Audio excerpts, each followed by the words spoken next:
Hey everyone, and welcome. No matter who you are or where you're from, there's one thing that connects every single human culture. Eventually, we all die. It's a totally universal experience. But the way we face it, how we understand it, and how we say our goodbyes, well, that's incredibly diverse. So let's dive in and explore some of these fascinating traditions from around the world. This is it. This is the question, isn't it? Maybe the biggest mystery of all time. And not knowing can cause something experts call death anxiety. Basically that fear that comes from knowing life doesn't last forever. And it's this exact question that has led to some of humanity's most powerful and meaningful traditions. You see, these rituals are so much more than just saying goodbye. They're about finding comfort. They're about creating meaning when things feel meaningless. And at the very heart of every single one of these rituals is a core belief about what comes next. Today, we're going to look at how those beliefs, which are key tenets of any religion, really shape these final powerful moments. All right, so first up, let's explore a belief that many people around the globe share. The idea that after we die, our soul goes on a journey to a final destination, a place where it will be judged and spend the rest of eternity. So you can see right here how each ritual is a direct reflection of that core belief. In Catholicism, which is a major branch of Christianity, the sacrament of the sick is all about preparing the soul for that final judgment. For lots of other Christians, a funeral is a celebration that the soul is now with God. And in Islam, a really quick burial with the body facing the holy city of Mecca is absolutely essential for the soul's journey to begin.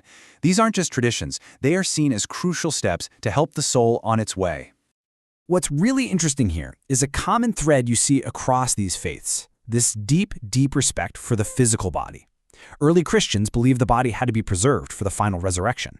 For Muslims, the body is seen as the vessel holding the soul, so freeing that soul quickly is considered an act of mercy. And in Jewish tradition, the body is treated with such respect that practices like embalming are forbidden. So even with different rules, that core idea of honoring the body as the soul's home on earth is just central. But not all belief systems see death as a one-way trip to a final destination. For some, it's just one part of a great, continuous cycle of life, death, and rebirth, a giant cosmic loop. This cycle has a name, samsara. And in this way of thinking, the ultimate goal isn't to get to a place like heaven. The goal is to escape the cycle completely and reach a state of perfect peace, what's known as moksha in Hinduism or nirvana in Buddhism. And, as you can imagine, this core belief totally changes the whole purpose of a funeral ritual. So, how do you help someone escape the cycle? Well, it all depends on what you believe about the body. For Hindus, the soul is seen as kind of trapped inside the body. So the ritual of cremation is absolutely vital. It's an act of liberation, using sacred fire to set the soul free. But for many Vajrayana Buddhists, the soul has already moved on. The body is just an empty shell. So the focus shifts to a final act of goodness, returning that body to nature, so it can sustain other living things. We can really see this belief in action when we look at the steps of a Hindu funeral. Every single step is symbolic. Bathing and dressing the body shows respect. Sprinkling water from the holy Ganges River is for purification. The cremation, of course, frees the soul.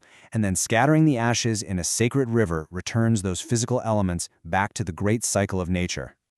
And when it comes to returning the body to nature, there's probably no example more striking than the sky burial.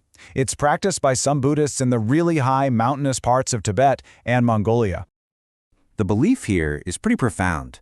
Since the soul is gone, the body is just an empty vessel. In these rocky areas, burying someone is pretty much impossible, and there aren't a lot of trees for cremation fires. So the body is given as a final offering to vultures. It's seen as a last act of generosity, a good deed that helps another living creature survive. Okay, so we've seen the soul's journey to a final place, and we've seen its path through a great cycle. But what if there's a third option? What if the dead don't leave at all? This next perspective is all about cultures where ancestors stay a very real, very active part of the community. In these traditions, the relationship you have with your loved ones keeps going long after they've passed away. The whole point of the rituals isn't to send the soul away, but to maintain a strong, positive connection with the ancestors who are still watching over the family. This means your job as a living relative doesn't end at the funeral. It just changes. It becomes about care and communication. And this belief leads to some absolutely incredible celebrations of life and memory. The Toraja people of Indonesia might spend a whole family fortune on a funeral just to make sure their ancestor is happy. In Mexico, during the Day of the Dead, families actually welcome spirits back for a visit. They bring their favorite foods and music right to the cemetery for a huge, joyful party. And during the Hungry Ghost Festival in Taiwan, people provide for wandering spirits by burning these amazing paper models of houses and cars as gifts for the afterlife. This quote from the Toraja tradition really just says it all, doesn't it? A happy ancestor is believed to bring good luck and protection to the living. So the ritual isn't just a memorial, it's an active investment in the family's future. It perfectly shows a key idea in ancestor veneration. It's a two-way street. The living take care of the dead, and in return, the dead take care of the living. Wow! As we've seen, our deepest beliefs about the afterlife create this incredible tapestry of rituals. Let's just look at a few more amazing examples that show how culture and creativity can shape our final goodbyes. I mean, how amazing is this? In Ghana, you can be buried in a coffin that's shaped like your life's passion, a giant fish for a fisherman, a book for a scholar. In South Korea, there's this really modern tradition where ashes are turned into beautiful glass-like beads, so families can literally keep their loved ones close. And in New Orleans, a jazz funeral mourns the loss with slow, sad music on the way to the cemetery, but then celebrates the life that was lived with joyful, upbeat music on the way back. So, from a giant party to a quiet prayer, from a sky burial to a jazz procession. Yeah, on the surface, these practices can seem like they're from different planets. They're all shaped by things like geography, history, and of course, deep-seated faith. But underneath it all, they all spring from the exact same place. They are all powerful human answers to that one great mystery. They are how we make sense of loss, how we honor the people we love, and how we express what we believe truly matters most. So here's a final thought to leave you with. In a way, rituals for the dead are really a reflection of the living.